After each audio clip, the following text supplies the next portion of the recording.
নমস্কার বন্ধুরা, চন্দনা ভিলেজ কিচেনে আপনাদের সকলকে স্বাগত। আজ আমি নতুন একটা ভিডিও নিয়ে চলে এসেছি। দেখুন, আজ আমি বানাবো ফিশ কাটলেট।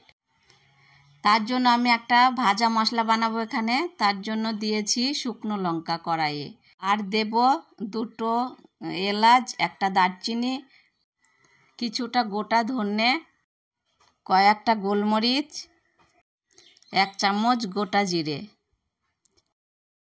এগুলিকে একসঙ্গে ভালোভাবে নেড়েচেড়ে ভেজে নেব আমি। মশলাগুলি আমার মোটামুটি ভাজা হয়ে গেছে, এবার আমি ঢেলে নিচ্ছি। এবারে একটা পাত্রে আমি জল ঢেলে দেব মাছ সেদ্ধ করার জন্য। মাছ সেদ্ধ করার জন্য যাতে মাছের আঁশটে গন্ধটা চলে যায়, তার জন্য আমি দিয়ে দেব কিছুটা লবণ আর 1 পিস লেবু চিপে দিলাম। এখানে আমি 4 থেকে 5 পিস মাছ নিয়েছি। এখানে আমি রুই মাছ নিয়েছি, আপনারা চাইলে যে কোনো মাছ নিয়েই করতে পারেন। মাছগুলিকে আমি ভালোভাবে সেদ্ধ করে নেব।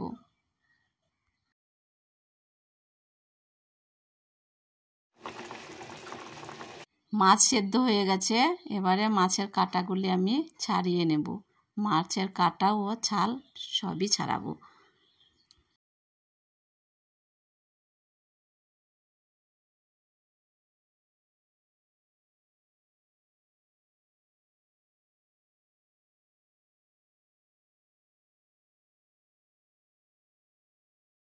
মাছের কাঁটা ও ছাল দুটোই আলাদা আলাদা করে নিয়েছি। আপনারা চাইলে এখানে ভেটকি মাছ ব্যবহার করতে পারেন। এখানে কড়াই বসিয়ে দিয়েছি, কড়াইয়ে দিয়ে দিচ্ছি সরিষার তেল। তেলে দিয়ে দেব কুচনো পেঁয়াজ। ভালোভাবে নেড়ে চেড়ে এর ভিতরে দিয়ে দেব রসুন কুচি।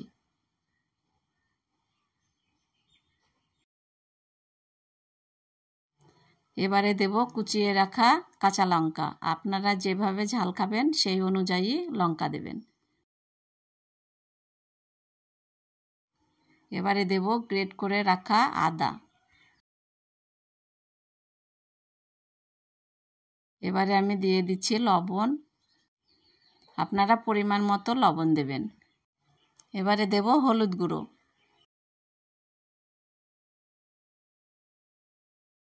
মশলাটাকে ভালোভাবে নেড়ে চেড়ে কষিয়ে নেব। মশলাটা কষানো যতটা ভালো হবে ততটাই খেতে স্বাদ হবে। এবারে আমি এর ভিতরে দিয়ে দিলাম ছাড়িয়ে রাখা মাছগুলি। এবারে ভালোভাবে নেড়ে চেড়ে নেব।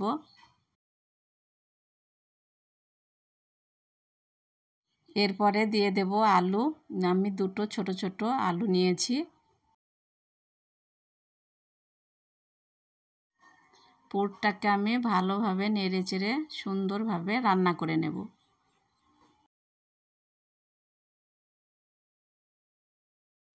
পুরটা আমার রান্না হয়ে গেছে, এই দেখুন কড়াই থেকে উঠে চলে আসছে।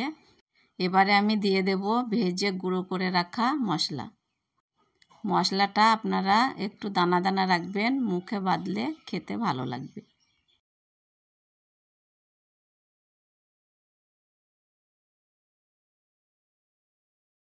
আমার পুরটা রেডি হয়ে গেছে, এবার আমি নামিয়ে নেব।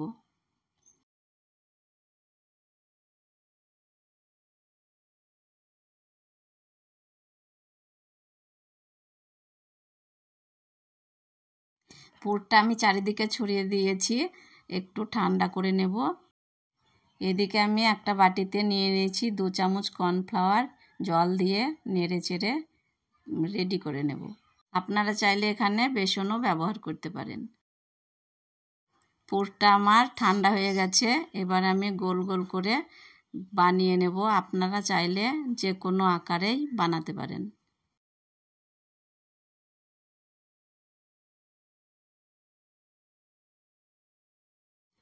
এবার আমি কাটলেটগুলিকে কর্নফ্লাওয়ারে ডুবিয়ে ব্রেড ক্রাম্ব মাখিয়ে নেব।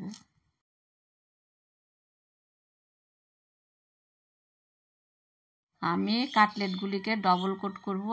ডবল কোট করলে পরে মুচমুচে হয়, খেতে বেশি ভালো লাগে। আমি যেভাবে বানাচ্ছি আপনারাও ঠিক একইভাবে বানাবেন, দেখবেন কাটলেটগুলি একদম পারফেক্ট হবে। আমার সমস্ত কাটলেটগুলি বানিয়ে নেওয়া হয়ে গেছে। এবারে আমি বসিয়ে দিয়েছি কড়াইয়ে দিয়ে দিলাম সাদা তেল। তেলটা গরম হয়ে এলে কাটলেটগুলি আমি একে একে ছেড়ে দেব। যেহেতু আমি কাটলেটের পুরটা রান্না করে রেখেছিলাম, তাই কাটলেটগুলি আমি খুব বেশি ভাজবো না। আর আপনারা চেষ্টা করবেন সব সময় ডুবো তেলে ভাজার, তাহলে বেশি মুচমুচে টেস্টি হবে।